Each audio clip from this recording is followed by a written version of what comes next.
back, everybody. It's another episode of Important Work. I'm your host, Chris Angel, and I'm here with my guest and friend today, Rob Orth. Hello, Rob.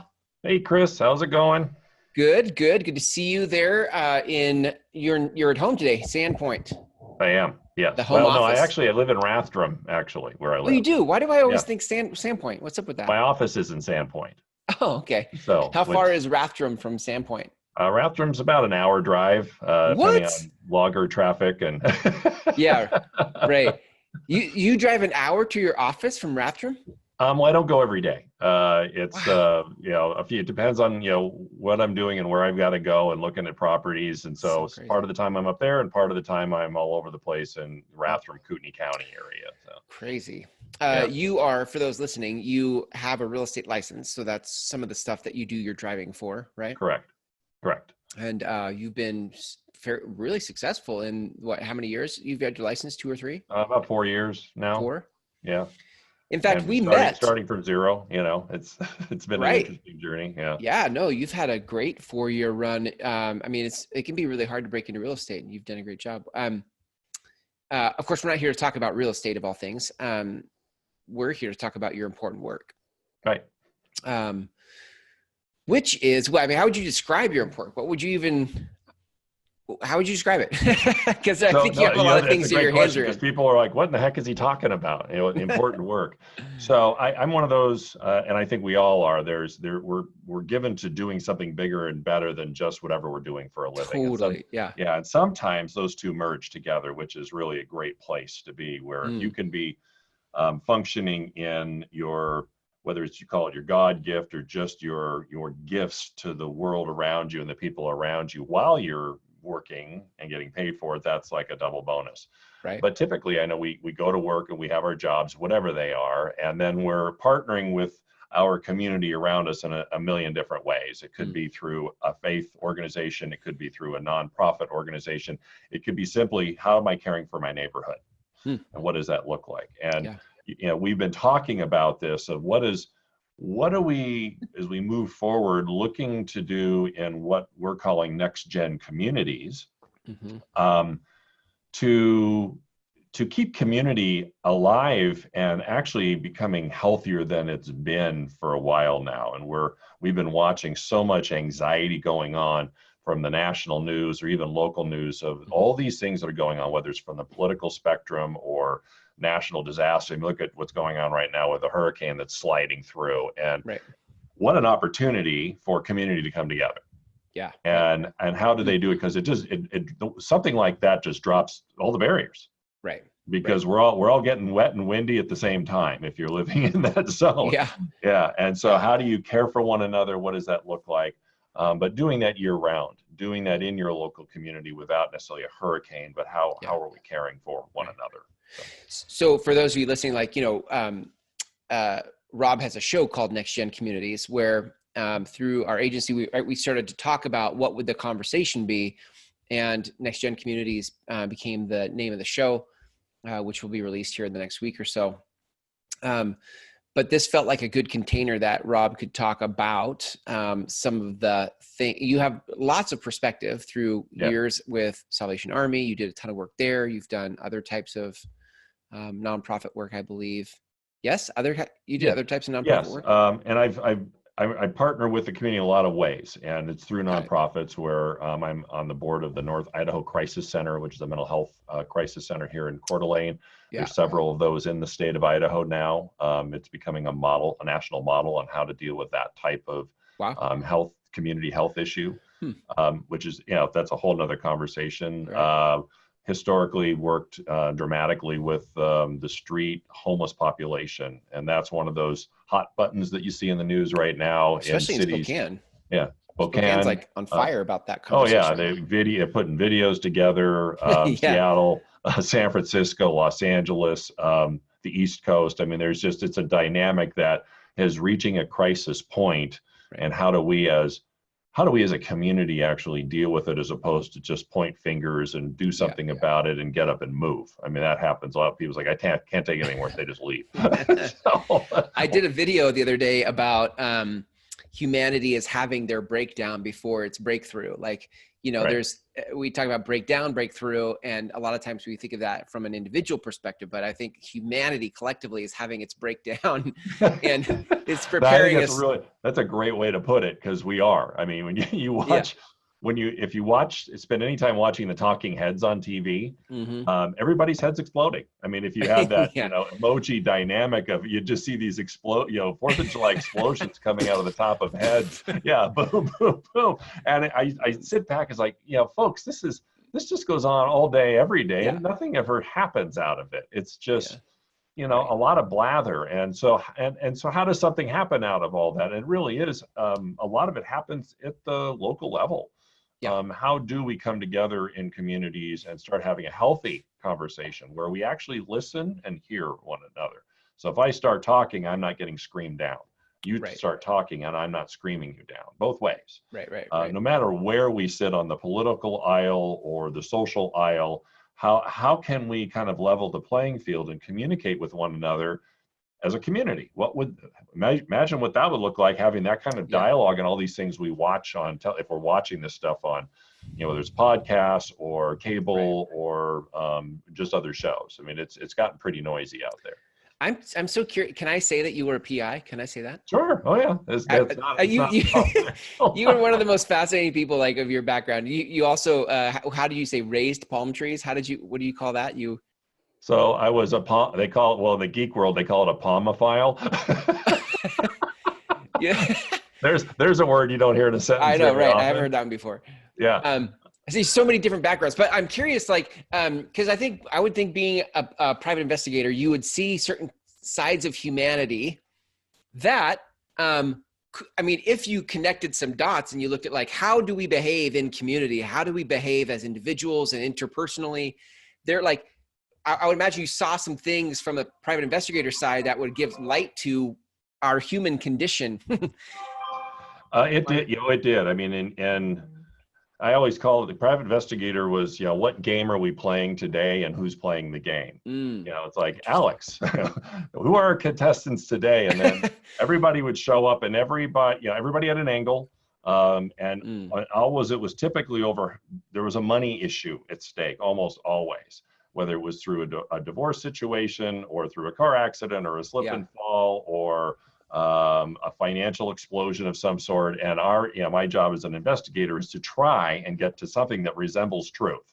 Yeah. Right. And what's truth, right? And in the world of the courthouse, truth is an interesting thing. And interesting. But interviewing all those people, because my job, was just interviewing people and having conversations and listening to what they're saying, knowing sometimes what the truth probably is, listening to this version of their version of the truth, and trying to have a view of whatever they're saying, they're coming from their perspective as well. It's kind of like when somebody you have 5 witnesses to a car accident, you interview all 5 of them, and all the cars are going in different directions. And they all saw the same thing. And so how do you go through that and take those perspectives and actually come to something that is of a consensus? And I think if just taking that car accident metaphor to people, when you bring them together into a room and say, okay, we're going to talk and fill in the blank about this problem. You're going to have 5 views from their chairs. Are any of them wrong? Or these are 5 views and opinions? And say, okay, well, when you have those all together and everybody's listened, if you then are able to work that conversation, say, okay, everybody has said what they think about this, and now we have 5 different versions. Okay, how are we going to work our way through that? So if you were in, you've done this before, and you get the whiteboard out of the Post-its and you write all these things down and you start voting on and you start taking people's versions apart. Say, okay, this piece of your version, we all agree on. This piece of this other person's version, we all agree on. And then you bring those pieces together. Now you have something that as a group, you're willing to move forward with in some way, shape, or form. Yeah. So I love that. What a great metaphor. I'm so glad I asked that question. What's that? I'm so glad I asked that question. That's such a great metaphor. That's what, to have a community come together and actually be able to have a conversation. I don't know. I almost don't know if they could do it themselves. I almost feel like you need somebody to referee or to remind people what's happening here. Like, okay, they just shared. No, you don't blow your head up, right? Because we're trying to find the common thread of truth here. Yeah. It's like having community coaches. I mean, people hire therapists and coaches and all kinds of things when their businesses or their personal issues. Well, what if you had people that actually had a profession called a community coach? Actually, like if I thought about that in the context of next gen communities, like maybe every next gen community needs a role on the city council called "I'm running for community facilitator." That's right. And it's people like, oh, it's a community organizer. It's like, no, that's not. That's more of a political thing. It's a community coaches. How do we get everybody really to have an honest how do we sit down and have a meal together and have an honest conversation when we disagree so much about so many things? What would that look like? And we're a long way from there, I think. Yeah. But as you said, and I'm noticing there's some quieter conversation that's now being put into the noisy dialogue that's out there, because I think people are fed up. It's like, okay, we can't keep screaming at each other. It doesn't accomplish anything. Well, that's the thing about I think that's the thing about embracing the breakdown versus resisting the breakdown. And let's just see if we can go into the breakdown even faster. I mean, let's just see if we can accelerate this breakdown, because I think it's what gets people, I mean, we're in an election year, coming up on election year with so many different people running for office because of this very thing. People are like, this is crazy. Yeah. So everybody's like, I want to be a part of the solution. And in the process of that, we have a lot more ideas now that are coming into good, bad, or indifferent. More ideas. It makes it harder. It makes it. I mean, but that's part of I think part of the process moving through. Yeah. Yep. Agreed. For sure. So, what do you see like next gen communities? Like, how do we? It's such a big conversation. How do we get to the other side? How do we get to a spot where there's a working model for what a next gen community is? I'm part of, and what we've talked about a little bit is this is a slow process. We as people like to have an easy fix. Yeah. And can I get it done in 5 seconds or less? Can I get that Amazon Prime? Yeah. So that's how much time I've got. How quickly can it get delivered? Oh, you can use a drone and get it to me even faster. Okay, I'm on board with that. But when you're looking at something that is so massive and broken, there's going to be a procedural timeline to say, okay, we as a community want to start moving towards something that's different. Having the leadership in place that says, okay, I'm willing to take this on in a leadership capacity, or with these, let's say it's just a block of a neighborhood. It's like, all right, how are we going to take back a block of San Francisco, for example? And people say, well, why are you taking it back? Well, because it's lost. And what does it look so? Because you can even get in an argument over what the language is being used, right? On everything. Well, nobody said it was lost. You're saying, how dare you say it's lost? Yeah. I say, well, if no one wants to walk down that street and feels comfortable, to me, it's kind of lost, no matter how you slice it. So how do we start approaching that? I know there was a lot of news. News changes so quickly, but it was in Baltimore where things blew up politically over things that were said from the White House on down with one of the state senators, and all of a sudden, if you read in the back pages of the news, you had groups going in and say, we are going to start taking on some of the worst blocks in Baltimore and start transforming them one block at a time. Wow. And to me, that's what this is about. It's like it gets bad enough. Either you cut and run, or I'm not going anywhere. This is my community, and now we're going to take on and do something about this. And that's where that grassroots thing comes in, with nonprofits, community, existing people that are there that get it, and just like, I don't want to live like this anymore. I remember, because you have people old enough to say, I remember when. Yeah, we could walk down the street. I remember when nobody was getting shot on a regular basis. I remember, but then all we get on the news is gun control and this and that, and these big giant ideas that may never happen. Right. But the mess is still there. So how do we start addressing the mess locally and calming things down and having that impact? So I think using that as an example, it looks like that things are going to happen. It won't make the news typically because it's not exciting and no blood's being drawn, and it's just it's boring. But that's what needs to happen. I mean, the phrase, the word that comes to mind in that is like responsibility, like taking responsibility for. So, and I think that's a hard one because I don't think that's not a popular idea Nobody wants to take responsibility. Responsibility equals work. And I already have enough work. I have enough things I'm doing. I don't want to divide my attention. I'm just trying to make it work for my life, let alone my community. So the idea of taking responsibility and the work that comes with that, I have to get pushed into a place in a breakdown where I can't ignore it anymore. Right. And then I'll take responsibility. And that's why I say, like, embrace the breakdown, because until it becomes uncomfortable enough for me, I'll just continue not to take responsibility. Right. And you have, people who are, employed, working 2 jobs. Both people are working 2 jobs. They're trying to raise kids, and he's like, okay, but now you're going to add into, I need to be responsible for my community. And my answer to that is yes. I mean, what do you want your kid? Yeah. What do you want your kids, growing up in? So you have a lot of migration right now, people moving from some of these more contentious communities to more rural communities, or at least outside of the contention, because they're kids. It's like, I can't raise my kids here. I don't want them seeing this constantly. This is not what our life should be like. It's like, okay, but only so many people can transport out. Right. And then does that mean everybody else is just stuck with that? And I said, my response is no. But there's a lot of folks that, well, I don't know how to deal with this. Right. Exactly. But do you want to deal with it? Yes. Okay, then let's move forward with some community participation. I call it like Habitat for Humanity. How does somebody all of a sudden build a house? Well, a group gets together and they build one, one at a time, and that's it. Habitat for Humanity for a community. How are we going to rebuild this community? By the community coming in. And that's and even Habitat is starting to look at doing things like that. How are we going to come in and bless and benefit a community that's really struggling? Yeah. Be some of that leadership. I definitely think there's an awakening happening. I mean, I think people are, the amount of political candidates is a great example of this, where people are like, okay, I'm going to take responsibility and I'm going to run for an office. Right. I want to be a part of the change. So there is this thing happening where people are starting to get engaged because of the craziness of the breakdown that's happening. Where do I want to go with that?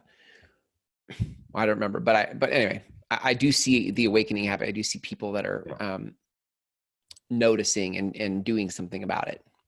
Yeah, and I think that, you mentioned that, we're going into a presidential election in this next year. It's going to be an interesting year. It could be an ugly year, potentially. Could be a hurricane of politics. Sure, yeah. Which the way things have been wouldn't surprise me. But that may also push people, I've had it. I'm done with all of this. How can I have an impact? Right. Yes, go to the voting booth, but for whoever you're going to vote for. But then locally, what can I do to make a difference? Because it does matter. City councils matter. Yeah. The board of supervisors, commissioners matter. All those positions. So, right. How can I be part of that? And it could be as simple as, I'm going to go volunteer at a food bank. Right. Have an impact in your community. Something that simple. I saw this video on Facebook the other day. Somebody had shared. It was a kid at some school somewhere who had gotten bullied, or I can't remember what happened. And so then nobody sat with him at lunch one day, and then word got around, and these juniors or seniors in the basketball team decided to come hang out with this freshman at his table for, like, they heard about it, and they specifically sought him out and sat down with him at lunch and just were kind of like befriending him. And that was, I mean, I remember being a freshman. That would be a big deal if seniors and juniors on the basketball team came and hung out with me because I was all by myself. That's a real statement. And that's, to your point, like, that's doing something at a very local level. Yes. I'm going to take responsibility and have lunch with a kid. Yep. I mean, that's not a policy. That's not a town hall meeting. That's just somebody who sees something and takes care of it. Yeah. It's a choice. And we all choose all day long, all the things we're doing from the minute we get up in the morning until we go to bed. And what is the course of my day going to look like? And am I going to have any of that type of thing in my day built in? Right. And I know, some people say, well, Lord, put an opportunity in front of me that I actually see, because opportunities come in front of us all the time. That is like, oh, I missed that one. It's like, wait a minute, that was one of those opportunities I drove right by. But I think as we practice within ourselves, it's almost like the opportunity thought process within us going, okay, there's one of those opportunities that just came in front of me and I didn't just dismiss it completely. Yeah. And it didn't mean I jumped right on it, but it's like, I want to think about that. It's presented itself to me how many times now? And I keep brushing it aside. But if it keeps coming back, maybe there's something I am supposed to do, not just pawn it to somebody else and engage in it. And again, it's shuffling out time you don't have, right? This is so hard for me to embrace, Rob. I'm just like, no, like you're killing me, Rob. Killing me. I really get like that. There's I keep running through my head, like, what would I take responsibility for? I could try to justify, and I think some of the things I do, like what I say my life's work is working with heart-centered entrepreneurs who have an impact they want to make in the world. And if I can help them make their differences in the world, there is a groundswell that happens from that. Right. And so I think sometimes I can lean on that and let me off the hook for anything local. Well, but there's local and there's global and there's everything in between. And if you are acting as a communication conduit in a new way for a lot of people, and I don't discount that at all. I mean, you're taking your expertise and opening doors up where doors wouldn't be opened otherwise by allowing people and teaching people how to use their voice. And you have something to say, and you can step out, and don't be. It's scary at first, but once you exercise it like you exercise anything, it's like, well, that wasn't so bad. Right. I remember we haven't ever talked about this, but years and years ago, I worked as a disc jockey. It was a big surprise with the voice. So the first time I had to sit in front of a microphone in a room with nobody there and make up stuff and talk about it and play records, that was a frightening experience. I mean, just because it was so weird. Yeah. But after I did it, after a while, it just was rote behavior. You could lock me in any room with a microphone, and it's like, okay. Right. So so doing this now with you, speaking in front of, with the tools we're using now because of technology, I mean, I could be in my bathroom, having this conversation with you, with a microphone and a little video camera, and away we go. I go stand outside. I can, instead of doing I can do a selfie video and post it somewhere. Those are things that didn't used to exist, where now we all can have, on a somewhat of a level playing field, have a voice. Yeah. And not just making noise in the background just to you scream about something, but wait a minute, are you actually putting out something that's productive, that people find intriguing, that might then take home and say, hey, I was listening to this guy on this podcast. I don't remember his name, doesn't matter, but this is what he was talking about, and I've been feeling that in my heart. Well, you are a catalyst for all of that. Mm-hmm. You're bringing all those voices together in a medium that's now out there, where this can be, whether it's thrown out there on Facebook or a podcast or wherever. Right. More and more now, people will say, hey, did you watch the podcast about? Yeah. And so you get on there, look it up. Oh, look at there. And, you watch it. If it's interesting, it's great. If not, you move on to something else. There's a lot of voices out there. But if it's speaking to your heart, totally. Start paying attention, and that may drive you to actually do something that you wouldn't naturally do left to just the head in your voice. Right. Yeah, I agree. Or the voice totally in your head. I said that backwards. The voice in your head. I picked up what you put down. I thank you for that, and I definitely feel that way about this work. And I also am just allowing the conversation to push me a little bit of like, what have I not noticed locally? Like if I think about just even being a neighbor, right? It's very easy for me to just stay on my lot in my house. It is. I don't go out of my way to do neighborly things. I do, do the 2-finger wave on the steering wheel as I'm driving down. I do that. Oh yeah. That's a requirement where I live. Right. So I do that. I'm being a good neighbor by waving, but I really don't do much I don't know all my neighbors. And so even and it's pushing me, and I'm trying to allow it to push me to think about some of those things where it sets an example for my kids. Right. So anyway, so maybe we'll wrap like this. Obviously this is a big conversation, next gen communities and what does it require? I do feel like that there's some work.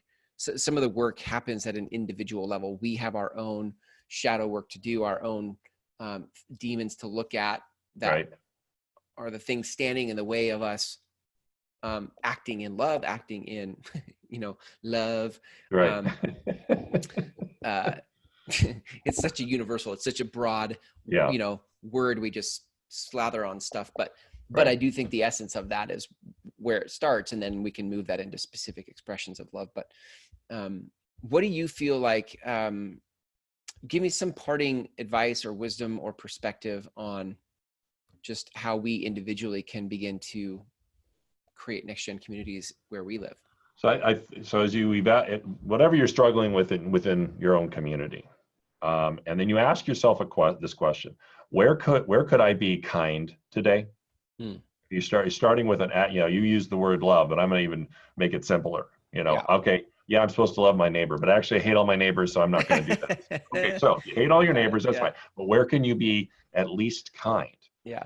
And what does that kindness look like? And again, exercising your kindness bone is a process, because first of all, you have to even acknowledge, I'm going to be kind today to somebody that I wouldn't normally be. Or, I've been thinking about my elderly neighbor for 5 years now, and I have not gone over and knock on the door. And you literally put it on your calendar. I am going to knock on Mrs. Smith's door at 5 o'clock today and say hello. That's an act of kindness. Now, it doesn't matter what she responds with. What the heck took you so long? Get off my doorstep, you slacker. Whatever. Yeah. And it's like sales. You got to be prepared for the answer you don't want. But that's not what it's about. It's about you making a choice of, now I'm going to step out, and it's not going to be all roses all the time. In your stepping out in your kindness, and the whole point of being kind is to do it all. Altruistically. It's not looking for something in return. And that's hard for us. Right. We always like to be patted on the back. I want recognition, all those kind of things. Like, well, but what if you're just being kind because it's the right thing to do? And that's a simple thing. But if you haven't done it and aren't doing it, that's not so simple, because now you have to get in a new habit. Right. And new habits. And so if all of a sudden, well, my kindness is we want to transform our community. It's like, okay, well, what are you doing baby step to even inch towards that? If you don't know your neighbors, how are you going to get them together? It's like, okay, maybe it's time to have a barbecue. Yeah.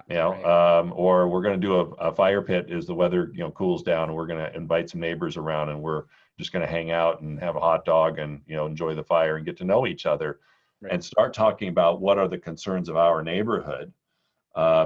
And we can use Spokane as an example. Just the things that are now coming out of there, and people's frustrations and business owners' frustrations. What does it look like for, instead of everybody just complaining, but people getting together and saying, okay, we have to have a proactive plan because things do need to change. Right. What would that look like? How is it possible? Who do we need to partner with that are, quote, experts in dealing with certain things?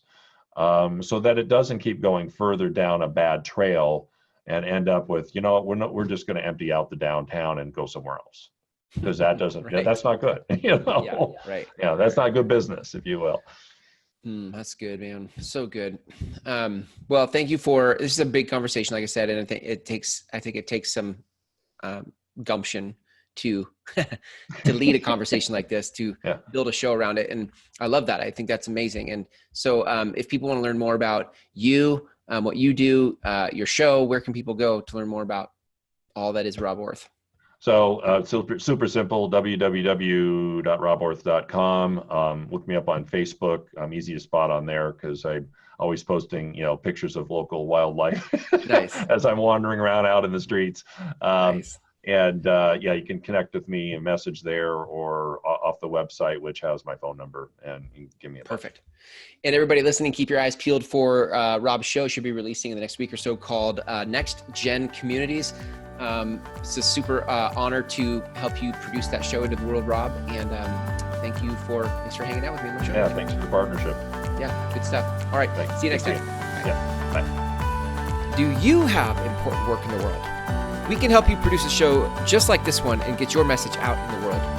Go to mygroundswell.com to connect with us now.